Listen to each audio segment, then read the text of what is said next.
The EU and the United States have urged Balkan neighbours Kosovo and Serbia to immediately de-escalate tensions on their border. Kosovo closed its biggest crossing a day after protesters blocked it on the Serbian side. Serbs in northern Kosovo have also erected barricades. Tensions have been running high since last month, when Serb representatives left state institutions in Kosovo amid a dispute over license plates. Usually bustling with trucks, this border station in northeastern Kosovo is deserted. It's the largest crossing point to Serbia. For now, it's been shut down in response to roadblocks set up by Kosovo Serbs. The minority group makes up less than 10% of Kosovo's population. They accuse the government there of discriminating against them.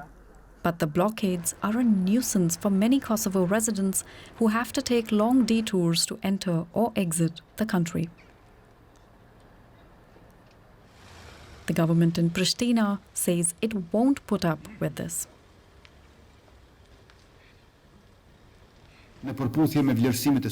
The establishment of barricades is illegal, unacceptable and will not be tolerated. We have given NATO's Kosovo forces the necessary time and space to act, but time is running out. Barricades that prevent free movement cannot stand. NATO's Kosovo forces are urging calm from both sides. But on Monday, Serbia's president ordered his army to stand fully ready for combat. He also visited barracks at the border and accused Kosovo and the West of stoking tensions. All of you want conflict. You want Serbs to be killed. You will be glad if Serbs get killed. Kosovo and Serbia fought a war more than 20 years ago. Kosovo then declared its independence in 2008, something Serbia does not recognize. Tensions between the two countries are often high. The latest wave of protests was triggered by the arrest of a former Serb police official in Kosovo. He stands accused of assaulting Kosovo's police. But a court in Pristina has released him into house arrest. Many hope this will defuse the situation and perhaps bring calm to the region, even if only for a short time.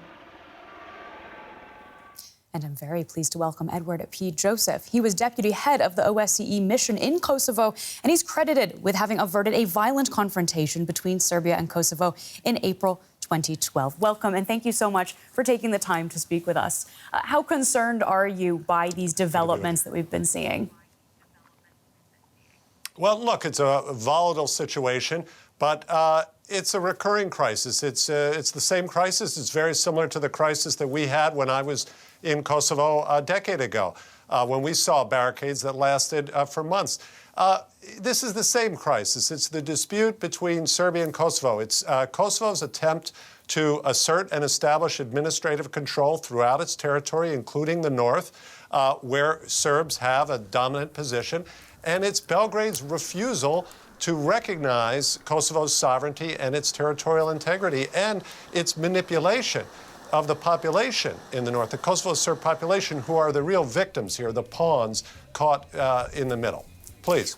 Well, in this same crisis, Serbia has now put its army on its highest alert. Do you think that that is just saber rattling, or could we actually see Serbian troops crossing the border? Well, it's unlikely we would see Serbian troops cross the border, but that doesn't mean that this isn't a very serious and provocative act. And really, this crisis has two parts. It's the actions of the parties, particularly Belgrade, which has escalated, and it's the very weak response by the U.S., EU, and in this case also NATO, that actually encourages the Serbian autocratic president, Alexander Vučić, to take these steps. For example, the U.S. and EU today issued a statement where they suggested that putting up these barricades is a form of legitimate, peaceful protest.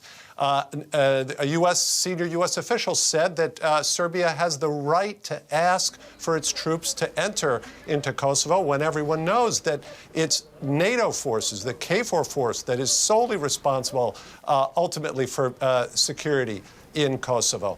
And we see that NATO also suggests that Serbia has a right to take this provocative step of bringing forces close to the border. It may have that right, but these steps are highly provocative and they do not contribute to the restraint that the U.S., EU, and NATO say they want to see. Please. So in your view, then, what would it take to diffuse these tensions? You yourself have been involved in previous negotiations between Belgrade and Pristina. Yes. Okay. Look, there's steps that the U.S., EU, and NATO need to take in the immediate sense, but then there's also the larger problem, which is actually very straightforward. It's not a complicated problem. This isn't some intractable dispute that has no solution. It has a very clear solution. In the immediate term, the U.S. and EU, when they speak to the parties, they have to remember that both sides are listening.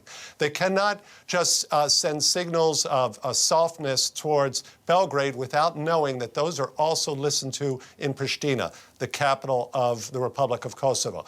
So it's very important that they send a signal, equal signal of intolerance for provocations and for these kinds of steps, and that both ULEX and NATO assert their presence in the north and make it clear that the real issue here, the real immediate issue, is a question of rule of law, and that there can be no tolerance for breaking a rule of law, and that message has to be sent consistently and equally to both sides, not just kowtowing to Belgrade because of the leverage it has. And that's ultimately the problem here, the real problem. The reason these crises continue with such regularity is because Belgrade has no interest in resolving this dispute. Serbia owns the leverage over this problem, and until that leverage is taken away, and we explained this, by the way, in a report by my university, Johns Hopkins SAIS at Wilson Center a year ago, From Crisis to Convergence, we explained that until Serbia doesn't have this leverage, the leverage that's given to it by the NATO countries that do not recognize Kosovo, these crises will continue. Please. Well, thank you very much for taking the time to speak with us. We're going to leave it there, I'm afraid. That was Edward P. Joseph, former deputy head of the OSCE mission in Kosovo.